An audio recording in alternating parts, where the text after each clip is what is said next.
America యుద్ధ నౌక USS Abraham Lincoln పై attack జరిగినట్టుగా వార్తలు వస్తూ ఉన్నాయి. సో అబ్రహాం లింకన్ చాలా డ్యామేజ్ అయిందనే వార్తలు కూడా వస్తూ ఉన్నాయి. ఐఆర్జీసీ క్లెయిమ్ చేసుకుంటోంది ఇది మా పనే అని చెప్పేసి. అమెరికా సైన్యం అయితే దీన్ని ఖండిస్తోన్న పరిస్థితి కనిపిస్తోంది. ఏంటి ఎంజీ రావు గారు, US aircraft carrier Abraham Lincoln పై దాడి జరిగిందా? ఎందుకంటే ఇది నిజమైతే నిజంగా అమెరికాకు ఘోర అవమానం అనే చెప్పాలి. ఏంటి దాడి వార్తలు నిజమేనా? ఉత్తర అరేబియా సముద్రంలో యుఎస్ఎస్ అబ్రహం లింకన్ 1,00,000 టన్నుల న్యూక్లియర్ ఈ ఎయిర్ క్రాఫ్ట్ క్యారియరు ఇరాన్పై ఆపరేషన్స్ నిర్వహిస్తుంది. అదేవిధంగా దీంతో యుఎస్ఎస్ అబ్రహం లింకన్తో పాటు ఇక్కడ రెడ్ సీ దగ్గర యుఎస్ఎస్ గెరాల్డ్ ఆర్ ఫోర్డ్ అనేది ఇంకొక ఎయిర్ క్రాఫ్ట్ క్యారియరు ఆపరేషన్ నిర్వహిస్తుంది. గత 24 గంటలు 48 గంటల్లో చూస్తే ఈ గెరాల్డ్ ఆర్ ఫోర్డ్లో ఒక ఫైర్ యాక్సిడెంట్ జరగడం, 2 సైలర్స్ గాయపడడం జరిగిందనేది అమెరికాయే ప్రకటించింది. ఆ సైలర్ ఏదేంటంటే అక్కడ కిచెన్ దగ్గర అక్కడ చాలా ఒక గ్యాస్ ఒక దుర్ఘటన వల్ల అక్కడ 2 సైలర్ ఇంజూరీ అయ్యారు అన్నట్టు అమెరికా చెప్తుంది. ఇప్పుడు ఏమీ కాదు, అది ఆపరేషన్ నిర్వహిస్తుందని చెప్పింది. కానీ ఐఆర్జీసీ ఏం చెప్తుంది? ఆ అటాక్ హౌతీస్ ద్వారా మా ద్వారానే జరిగింది, గెరాల్డ్ ఆర్ ఫోర్డ్ చాలా ప్రమాదంలో ఉంది అనేది చెప్తుంది. కానీ ఇప్పుడు అక్కడ పరిస్థితి చూస్తే గెరాల్డ్ ఆర్ ఫోర్డ్కి క్షేమంగానే ఉంది, అది అటాకింగ్లో చేస్తుంది అనేది ఒకటి తెలుస్తుంది.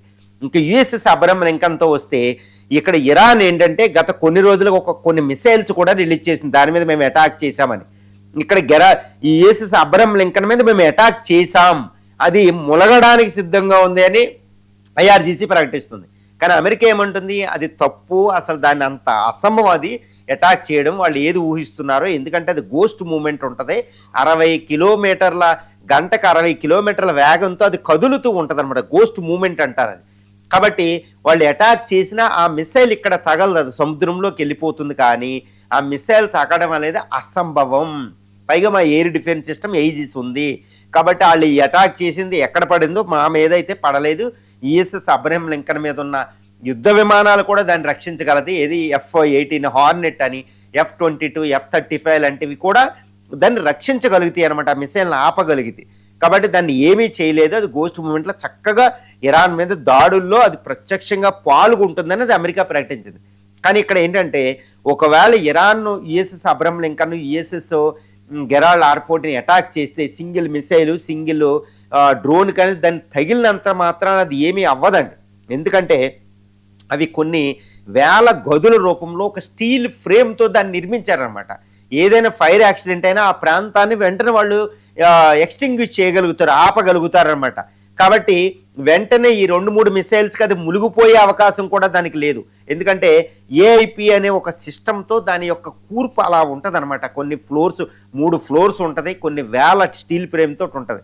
కాబట్టి ఒక భాగంలో ఫైర్ అయినంత మాత్రాన అది మునిగిపోవడం అనేది అసంభవం అనమాట.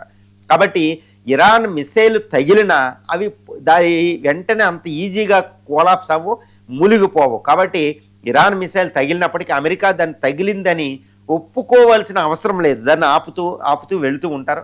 కానీ ఇప్పుడు ఉన్న సమాచారం బట్టి చూస్తే USS Abraham Lincoln USS Gerald R ఫోర్డ్ని నాశనం చేయడానికి, వాటిని సముద్రంలో ముంచేయడానికి ఇరాన్ చెయ్యని ప్రయత్నం లేదు. యుద్ధం మొదలైనప్పటి నుంచి ఫిబ్రవరి 28 నుంచి తర్వాత ఇరాన్కి రష్యా యొక్క కింజాల్ యాంటీషిప్ మిసైల్ అనేది ఒకటి దొరికిందని తెలుస్తుంది. తర్వాత చైనా కూడా తన YJ-20 YJ-70 లాంటి ఈ యొక్క hyper sonic glide vehicles missiles, anti air craft missiles ఇచ్చినట్టు తెలుస్తుంది. కాబట్టి ఇప్పుడు ఇరాన్ దగ్గర ఉన్న ఇక్కడ ఫత్తా-2, అదేవిధంగా ఖుర్రం షాహరు, ఇంకా సయ్యద్ లాంటి డ్రోన్లే కాదండి, ఇప్పుడు రష్యా చైనా యొక్క హైపర్ సోనిక్ మిసైల్స్ ఉన్నాయి. కాబట్టి వాటిని అటాక్ చేసే కెపాసిటీ, అమెరికా ఎయిర్ క్రాఫ్ట్ క్యారియర్స్ని అటాక్ చేసే కెపాసిటీ ఈరోజు ఇరాన్కి పూర్తి సామర్థ్యంతో ఉంది. అది మనం మర్చిపోకూడదు. ఎందుకంటే అమెరికా యొక్క ఎయిర్ క్రాఫ్టర్ల లక్ష్యంగానే తయారు చేసిన మిసైల్సే చైనా రష్యాలు డైరెక్ట్గా అమెరికాతో ఎప్పుడూ ఢీకొనం. కాబట్టి ఇరాన్ వెనకాలండి ఆ మిసైల్ ప్రయోగిస్తున్నారు. కాబట్టి ఇరాన్ దగ్గర ఈ ఎయిర్ క్రాఫ్ట్ క్యారియర్లు నాశనం చేసే సకల శక్తులు ఉన్నాయి. కాబట్టి ఇరాన్ పూర్తి సామర్థ్యంతో వీటిని కొట్టడానికి ట్రై చేస్తుంది. కానీ అమెరికా ఏంటంటే ఎయిర్ డిఫెన్స్ సిస్టమ్ ఎయిజెస్ అనేది ప్రొటెక్ట్ చేస్తుంది దాన్ని. SM-3 అనేది చాలా పవర్ఫుల్, అది విఫలమైనా కానీ అది గోస్ట్ మూమెంట్ అనేది ఒకటి ఉంటుందండి. అంటే ఏంటి? ఎయిర్ క్రాఫ్ట్ క్యారియర్ ఏ క్షణంలో కూడా ఒక సెకండ్కి మించి ఒక ప్లేస్లో ఉండదు, ఎందుకంటే అది మూవ్ అవుతూ ఉంటుంది. 60 కిలోమీటర్ల స్పీడ్తో అది ఒక్క చోట నుంచి జిగ్జాక్లో మూవ్ అవుతూనే ఉంటుంది. కాబట్టి ఒక లొకేషన్తో అక్కడ నుంచి ఇరాన్ కొడితే ఇరాన్ ఆ మిసైల్ ఇక్కడ చేరుకునేటప్పటికి అక్కడ ఆ ప్లేస్లో ఉండదు. కాబట్టి ఈ విధంగా ఇరాన్ ఫెయిల్ అవుతుంది. మరి ఇది అమెరికా కూడా ఒకటే చెప్తుంది, డిఫెన్స్ ఎక్స్పర్ట్స్ కూడా ఒకటి చెప్తారు. USS Abraham Lincoln, USS Gerald R ఫోర్డ్ని కొట్టాలి అంటే ఇరాన్ దగ్గర మిసైల్స్ ఉంటే సరిపోదండి. ఒక పూర్తి సాఫిస్టికేటెడ్ మిలిటరీ శాటిలైట్ ఆధ్వర్యంలో ఆ మిసైల్ని ప్రయోగించాలి. అంటే ఇది గోస్ట్ మూమెంట్లో ఎంత వేగంతో కదులుతుంది, ఏ డైరెక్షన్లో వెళ్ళొచ్చు, ఏ డైరెక్షన్లో 360 డైరెక్షన్లో అది ఎక్కడికి వెళ్ళినా ఆ మిసైల్స్ అన్నీ ఒకేసారి ప్రయోగిస్తే ఏదో ఒకటి తగిలే అవకాశం ఉంటుంది. మరి అంత మిలిటరీ టెక్నాలజీ రష్యా ఇప్పుడు ఇరాన్ దగ్గర లేదు. ఒకవేళ చైనా రష్యాలు మిలిటరీ టెక్నాలజీ ఇచ్చినా అంత ఇంటెలిజెంట్ టెక్నాలజీ అయితే వెంటనే అంత సమయాభావంతో ఇవ్వలేవు, లాంగ్ టర్మ్లో ఇస్తాయి. ఒక ఎయిర్ బేస్ ఇక్కడ ఉందని చెప్పగలిగితే ఆ గోస్ట్ మూమెంట్ చెప్పాలంటే ఆ మిలిటరీ శాటిలైట్ డైరెక్ట్గా టెహరాన్లో సెంట్రల్ పెట్టి ఆ మిలిటరీ శాటిలైట్ ఇరాన్ ఆధ్వర్యంలో ఇవ్వాలి.